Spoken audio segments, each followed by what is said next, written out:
Timothy writes into Podcast Beyond. He does it by emailing beyond@ign.com, just like all of you can. He says, Beyond! Beyond! Tim Weisenhunt from VA here. I awoke this morning to the Watch Dogs review and to find out that Colin was right again. The order has been delayed until 2015. Later today, I arrived at work to discover that The Evil Within has been delayed to 10/12/2014 in the U.S. Let me say congratulations on correctly predicting the delay, Colin. However, I want to know what you think about the trend of high-quality AAA releases being delayed. It's good. If they need to get more polish, and the order clearly needed more polish when I saw it in February, I think that's a good thing. The game looks really promising. It's a third-person shooter, much like Gears of War, very atmospheric, very story-driven, unlike Gears of War.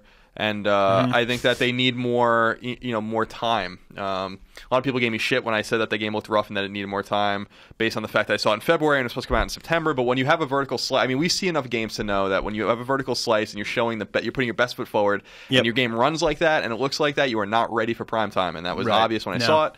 And I'm glad that they delayed it, because when you put a game out and it's not ready, you can't take that back. I mean, it's interesting. He mentions the Watch Dogs review. That's a perfect example of a game that we all heard like a year ago was not ready. That thing needed a lot of work. Yeah. It just.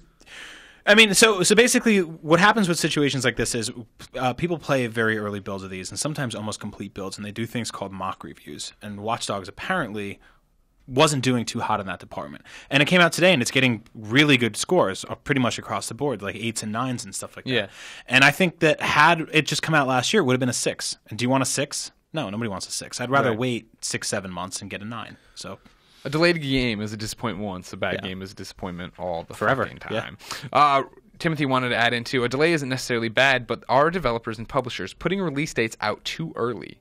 Is that a problem, you think? It's yes. You put out the release date to get you excited, so you can pre-order it, so you can get start putting away money in stock, and then it just doesn't make that point. Put away money in a sock drawer? Is that what you're going to say? Yeah, I'm socking away money. I think I've talked about it maybe even on the show. They all melt together. But I don't really want to know about a game until 6 months to 8 months to a year before it's out. Like I don't like knowing that something is 3 years away. Here's a logo.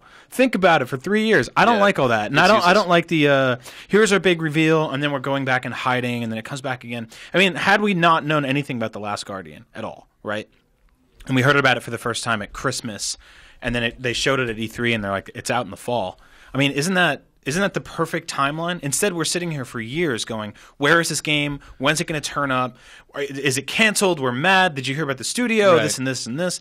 You get much more invested in the drama behind all of it than you do the actual excitement chart of getting to where you're actually be playing the game. And I don't, I'd rather play the game than just sit there for 3 years and go, I wonder if it's canceled. I wonder if it's not. You figure there's two sides to that, right? Like Uncharted and all the Naughty Dog problems would not have been a story if we didn't have that Uncharted teaser trailer and knew that was coming, and that was public knowledge, right? But the other side, of course, is like, this is a business, and you do have stockholders, shareholders, all of them, and they have to present all that stuff to them. That's why, whenever there's a Take-Two earnings call, right, there's always we're always listening for news about a GTA, because they have to tell those people, hey, this thing that makes us a ton of money is in development, is being worked on, and that's kind of the same thing. And the release date is this. But yeah, I totally agree with that. I understand the business side of that, but I don't think that I personally gained anything from the Uncharted reveal that we saw. I mean, I got nothing from that, especially now knowing that the voice actor who was working on it is gone. The lead writer who was working on it is gone. But you figure you were already an easy sell for a PlayStation 4. Yes. There's some kid who's just an Uncharted fan who wants to say, well, I might as well get it now. Sure. But I mean, as a gamer, I didn't gain anything from that other than it's a flyover of a map. Sure. Like, I'm not going to be playing that, right? So I would rather get to a point, and it's interesting we're still not there, but I'd like to get to a point where it's sort of like, here's our game, here's what it looks like, here's when you'll be playing it. Right.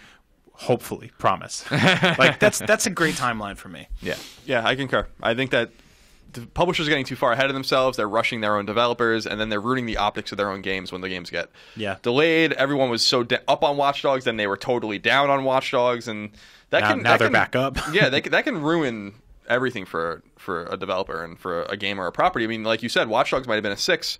They released it in November, and that's the difference between a one-off game and a series. And now, since they gave it 6 months extra time, you will, and Watch Dogs is getting its scores, and I'm sure it's going to sell millions of copies. That you will now have a series called Watch Dogs. Yeah, we'll have Watch Dogs forever now. Which is fine if the series is good. I mean, that's the way people feel about Assassin's Creed. It's certainly the way I feel about Far Cry. I can't wait for Far Cry 4. Right. So yeah, I think that I'm with you 100%. A year out's perfect. Let your team chill for a little while and get the game going. Uncharted is probably a 2015 or 2016 game, and they're like, yeah, it's in development. Here's a map. It's a cartography game. You see, you are going to play it.